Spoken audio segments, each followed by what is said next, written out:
Hospital food is the worst. You think being sick would be miserable enough without them trying to push boiled kale and broccoli. My guess is they try to make you even sicker from the food just so you'll stay and they can keep billing you.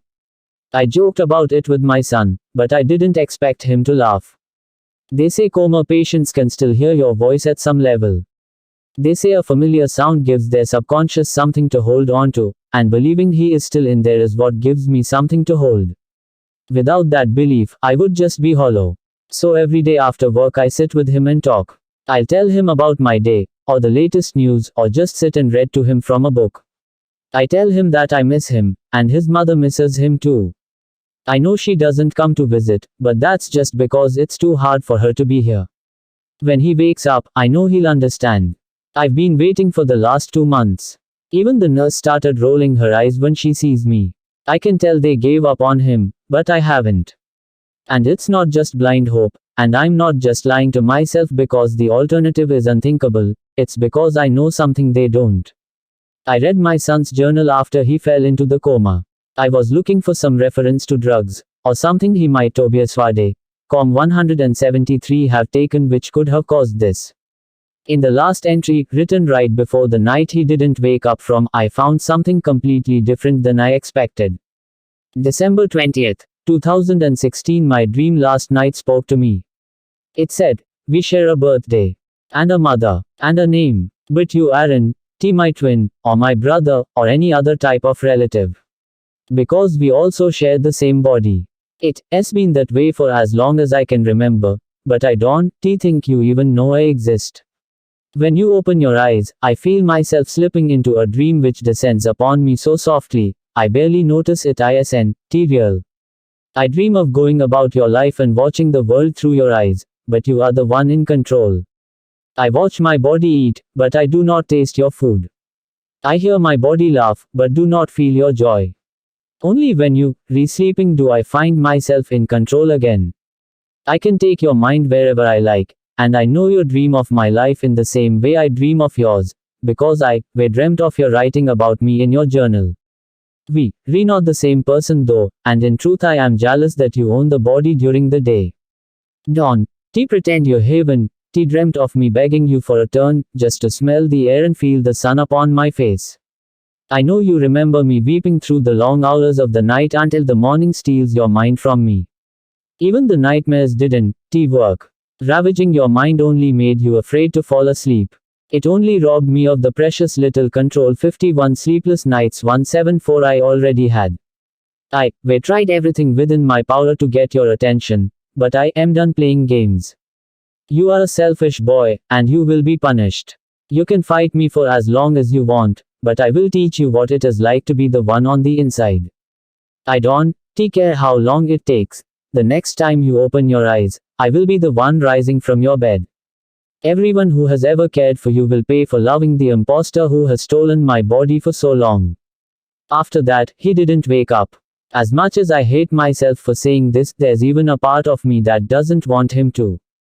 I want to look him in the eye and tell him everything is alright, but I don't want to have to wonder who will be looking back. It's an absurd fear of course, but a mind can play funny tricks on you after such long hours of lonely vigil. Day in and out watching him sleep, it's easy to imagine the black eyes of some evil spirit flashing open. Reading about these horrendous nightmares in his journal only deepened my fear. It's all I had left of him though, so I kept reading them over and over again until I had each memorized by heart. My poor boy has been visiting hell in his mind every night for months leading up to his coma. He wrote extensive passages on each trial, even drawing pictures of some of the beasts which tormented him. The worst one to me was a recurring nightmare about hands trying to rip out of his body from the inside out. They would climb up his throat and out his mouth to strangle him, or grab his spine from the inside, or break straight through the stomach and crawl out of his body. Sometimes I stayed with him through the night, just in case his condition varied then. I would usually fall asleep in the chair Tobias Wade, COM 175. Beside him before morning, and invariably my mind would trace back to those nightmare worlds. Worse still were the nights my dreams played tricks on me and I imagined him waking up, only to actually wake up and see him unmoved. That is until last week when it wasn't a trick. I didn't really expect anything to happen, but I stayed with him just because it was getting more difficult to go home to his mother. She has given up and closed off from the world, and nothing I could do or say brought her the slightest glimmer of relief. But last night was different, because he finally did wake up. I know I wasn't dreaming because I couldn't sleep with the commotion in the next room over. Mrs. Juniper was having another grand mal seizure, and it took both the night nurses just to hold her down and keep her from hurting herself. Somehow above all that noise, a small rustle caught my attention. I looked up from his journal and saw my son's left foot slowly moving back and forth beneath the thin sheet. I called for a nurse, but they were still busy with Mrs. Juniper. I kept telling myself it was excitement that made my heart race, but part of me could not shake the fear his journal had instilled upon me. I stroked his face and he responded to my touch, mumbling something inaudible. I couldn't even breathe for the anticipation.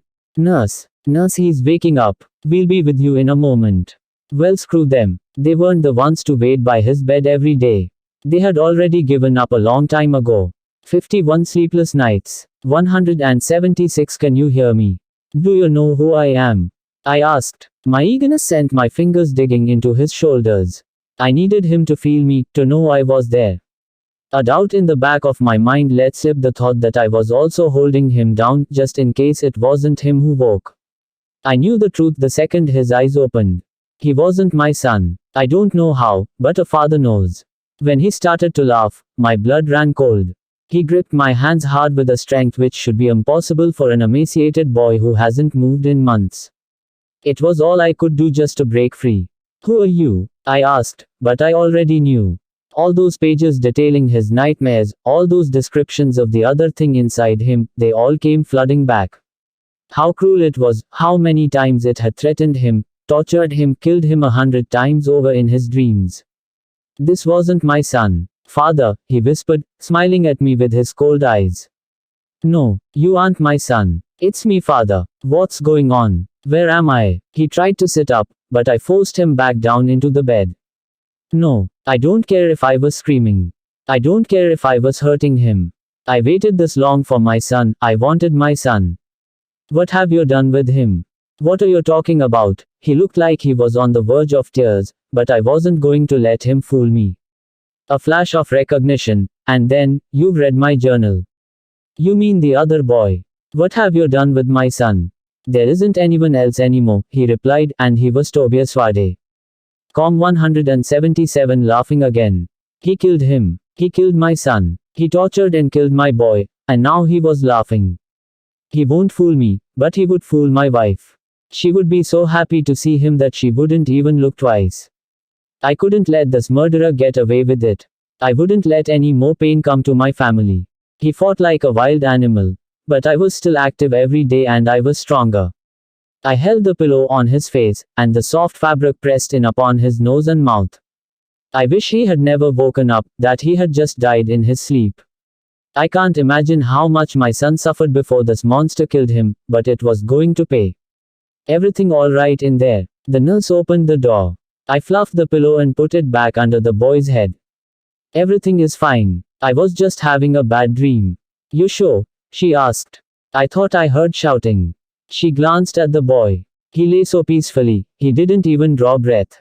Nope, just my active imagination. That's what happens when you sit up every night, the nurse said. Go home and get some sleep. I'll let you if his status changes. I picked up my coat and my book and followed her out. I think you're right, I said. I'm going home, see you tomorrow. But I wouldn't come back tomorrow. There was no one to come back to. I got a call later that night telling me my son had suffocated. They say that happens sometimes with coma 51 sleepless nights 178 patients, the automatic functions of their parasympathetic nervous system turn off just like the conscious ones did. I thanked her and hung up, but I didn't tell her she was wrong. My son had died 2 months ago. My wife doesn't know what happened, but she still hasn't spoken once in the last week. There have been no shortage of other people wishing their condolences though, estranged relatives, neighbors, co-workers, his English teacher even stopped by my house to offer her sympathy. She went on and on about what a wonderful student he was. His essays were always the most imaginative she had ever seen, always going above and beyond what was required. For example, one of her assignments was to keep a dream journal, but he asked instead to write a fictitious story which he was going to publish alongside pictures from the yearbook. It was going to be all about this made-up nightmare world where there were two minds living in the same body. She asked if I still had his work so it could at least still be published, but I told her I didn't. Which is true. I destroyed the journal the same night I killed my son.